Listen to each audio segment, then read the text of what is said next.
هادئة من ليالي رمضان، دخل زيد إلى غرفة المعيشة فوجد جده منصورا جالسا على سجادته يقرأ القرآن والسكينة تملأ وجهه.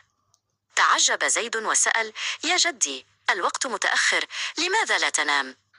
ابتسم الجد منصور وقال: يا بني، لقد بدأت أفضل ليالي السنة، إنها العشر الأواخر من رمضان، وهي أيام الاجتهاد والتقرب إلى الله لنيل أعظم الجوائز.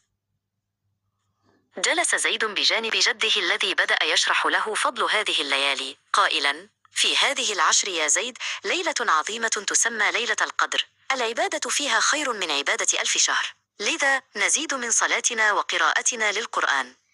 لمعت عينا زيد وقال بحماس: أريد أن أكون مجتهدا مثلك يا جدي، وأشارك في هذا السباق الإيماني.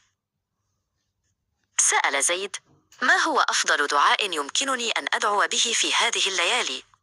أجابه الجد منصور بصوت حنون: لقد علمتنا السيدة عائشة رضي الله عنها أن النبي صلى الله عليه وسلم علمها أن تقول: اللهم إنك عفو كريم تحب العفو فاعف عني. إنه طلب المغفرة والكرم من الله الذي يحب أن يسامحنا. رفع زيد يديه الصغيرتين وبدأ يكرر الدعاء بخشوع.